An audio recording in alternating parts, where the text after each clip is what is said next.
Assalamualaikum warahmatullahi wabarakatuh. Perkenalkan, saya Putri Audira Nazmi dengan NIM 211211808 tingkat 1A Prodi S1 Keperawatan. Hari ini saya akan mempresentasikan materi mengenai Pancasila sebagai pengembangan ilmu.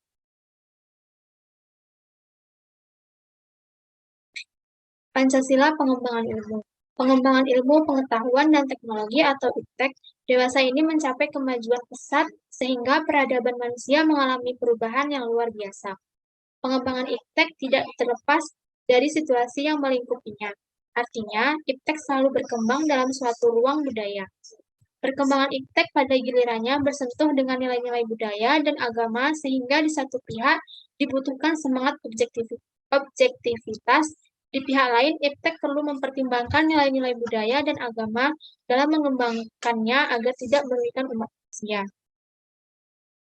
Yang pertama, atau A, Pancasila sebagai dasar nilai pengembangan ilmu. 1. Konsep Pancasila sebagai dasar nilai pengembangan ilmu. Setiap ilmu pengetahuan dan teknologi atau IPTEK yang dikembangkan di Indonesia haruslah tidak bertentangan dengan nilai-nilai yang terkandung dalam Pancasila. Dan setiap IPTEK yang dikembangkan di Indonesia harus menyertakan nilai-nilai Pancasila sebagai faktor internal pengembangan IPTEK itu sendiri. Yang kedua, urgensi Pancasila sebagai dasar nilai pengembangan ilmu. Pentingnya Pancasila sebagai dasar pengembangan ilmu dapat ditelusuri ke dalam hal-hal sebagai berikut. Yang pertama, pluralitas nilai yang berkembang dalam kehidupan bangsa Indonesia. Dewasa ini sering dengan kemajuan IPTEK menimbulkan perubahan dalam cara pandang manusia tentang kehidupan. Hal ini membutuhkan renungan dan refleksi yang mendalam agar bangsa Indonesia tidak terjerumus ke dalam penentuan keputusan nilai yang tidak sesuai dengan kepribadian bangsa. Yang kedua, dampak negatif yang ditimbulkan kemajuan IPTEK terhadap lingkungan hidup berada dalam titik nadir yang membahayakan eksistensi hidup manusia di masa yang akan datang. Oleh karena itu, diperlukan tuntunan moral bagi para ilmuwan dalam mengembangkan IPTEK di Indonesia. Yang ketiga, perkembangan IPTEK yang didominasi negara-negara barat dengan politik global ikut mengancam nilai-nilai khas dalam kehidupan bangsa Indonesia seperti spiritualitas, gotong royong, solidaritas, musyawarah, dan cita rasa keadilan. Yang B yaitu menanya alasan diperlukannya Pancasila sebagai dasar nilai pengembangan ilmu. Sila-sila Pancasila sebagai dasar nilai pengembangan IPTEK dapat menjadi sarana untuk mengontrol dan mengendalikan kemajuan IPTEK yang berpengaruh pada cara berpikir dan bertindak masyarakat yang cenderung pragmatis.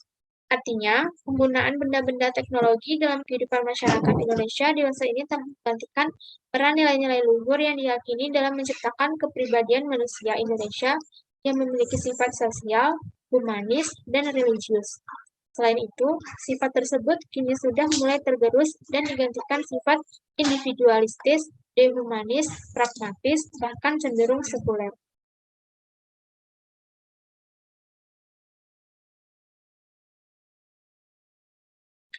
Poin C yaitu menggali sumber historis, sosiologis, politis tentang Pancasila sebagai dasar nilai pengembangan ilmu di Indonesia. Yang pertama, sumber historis.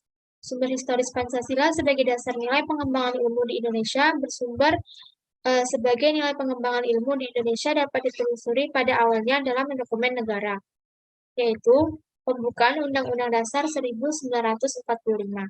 Pancasila sebagai dasar pengembangan ilmu belum banyak dibicarakan pada awal kemerdekaan bangsa Indonesia. Hal ini dapat dimaklumi, mengingat para pendiri negara yang juga termasuk cerdik, cendekia, atau intelektual bangsa Indonesia pada masa itu mencurahkan tenaga dan pemikirannya untuk membangun bangsa dan negara. Yang kedua, sumber sosiologis. Sumber sosiologis Pancasila sebagai dasar nilai pengembangan ilmu di Indonesia, yaitu sebagai dasar nilai pengembangan IPTEK dapat ditemukan pada sikap masyarakat yang sangat memperhatikan dimensi ketuhanan dan kemanusiaan sehingga manakala IPTEK tidak sejalan dengan nilai ketuhanan dan kemanusiaan, biasanya terjadi penolakan. Contohnya, penolakan masyarakat atas rencana pembangunan pusat pembangkit listrik tenaga nuklir di Semenanjung Muria beberapa tahun yang lalu. Penolakan masyarakat terhadap PLTN di Semenanjung Muria didasarkan pada kekhawatiran atas kemungkinan kebocoran pembangkit listrik tenaga nuklir Rusia beberapa tahun yang lalu. Poin D yaitu membangun argumen tentang dinamika dan tantangan Pancasila sebagai dasar nilai pengembangan. Yang pertama, argumen tentang dinamika Pancasila sebagai dasar pengembangan itu. Yang kedua, argumen tentang tantangan Pancasila sebagai dasar pengembangan itu. Poin E yaitu mendeskripsikan esensi dan urgensi Pancasila sebagai dasar nilai pengembangan ilmu untuk masa depan. Yang pertama, esensi Pancasila sebagai dasar nilai pengembangan ilmu. Yang kedua, urgensi Pancasila sebagai dasar nilai pengembangan ilmu. Lalu, poin F, rangkuman tentang pengertian dan pentingnya Pancasila sebagai dasar nilai pengembangan ilmu. Pancasila sebagai dasar nilai pengembangan ilmu artinya kelima sila Pancasila merupakan pegangan dan pedoman dalam pengembangan ilmu pengetahuan dan teknologi. Beberapa terminologi yang dikemukakan para pakar untuk menggambarkan peran Pancasila sebagai rujukan bagi pengembangan ilmu pengetahuan dan teknologi.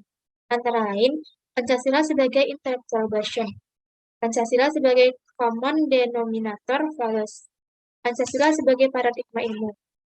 Pentingnya Pancasila sebagai dasar nilai pengembangan ilmu bagi mahasiswa adalah untuk memperlihatkan peran Pancasila sebagai rambu-rambu normatif bagi pengembangan ilmu pengetahuan di Indonesia. Selain itu, pengembangan ilmu dan teknologi di Indonesia harus berakar pada budaya bangsa Indonesia itu sendiri dan melibatkan partisipasi masyarakat luas.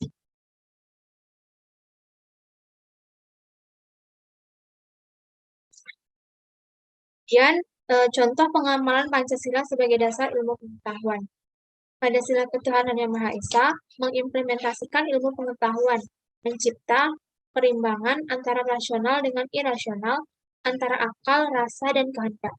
Berdasarkan sila pertama ini, Iptek tidak hanya memikirkan apa yang ditemukan, dibuktikan, dan diciptakan, tapi juga dipertimbangkan maksudnya dan akibatnya apakah merugikan manusia dengan sekitarnya. Pengolahan diimbangi dengan pelestarian. Sila pertama menempatkan manusia di alam semesta bukan sebagai pusatnya, melainkan sebagai bagian yang sistematik dari alam yang diolahnya. Pada sila kemanusiaan yang adil dan beradab, memberikan dasar-dasar moralitas bahwa manusia dalam mengembangkan iptek haruslah secara beradab. Iptek adalah bagian dari proses budaya manusia yang beradab dan bermoral. Oleh sebab itu, pembangunan iptek harus berdasarkan pada hakikat tujuan demi kesejahteraan umat manusia. Iptek harus dapat diabadikan untuk peningkatan harkat martabat manusia, bukan menjadikan manusia sebagai makhluk yang angkuh dan sombong akibat dari penggunaan iptek. Selanjutnya, sila persatuan Indonesia. Memberikan kesadaran kepada bangsa Indonesia bahwa rasa nasionalisme bangsa Indonesia akibat dari sumbangan iptek. Dengan iptek, persatuan dan kesatuan bangsa dapat terwujud dan terpelihara. Persaudaraan dan persahabatan antar daerah di berbagai daerah terjalin karena tidak lepas dari faktor kemajuan iptek. Oleh sebab itu, iptek harus dapat dikembangkan untuk memperkuat rasa kesatuan bangsa, dan selanjutnya dapat dikembangkan dalam hubungan manusia Indonesia dengan masyarakat internasional. Lalu, pada sila kerakyatan yang dipimpin oleh hikmat kebijaksanaan dalam permusyawaratan atau perwakilan, mendasari pengembangan iptek secara demokratis. Artinya, setiap ilmuwan haruslah memiliki kebebasan untuk mengembangkan iptek. Selain itu, dalam pengembangan iptek, setiap ilmuwan juga harus menghormati dan menghargai kebebasan orang lain dan harus memiliki sikap yang terbuka. Artinya, terbuka untuk dikritik, dikaji ulang maupun dibandingkan dengan penemuan teori lainnya. Kemudian, yang terakhir pada sila keadilan sosial bagi seluruh rakyat Indonesia. Kemajuan iptek harus dapat menjaga keseimbangan keadilan dalam kehidupan kemanusiaan, yaitu keseimbangan keadilan dalam hubungan dengan dirinya sendiri, manusia dengan Tuhannya, manusia dengan manusia lain, manusia dengan masyarakat, bangsa dan negara, serta manusia dengan alam lingkungan.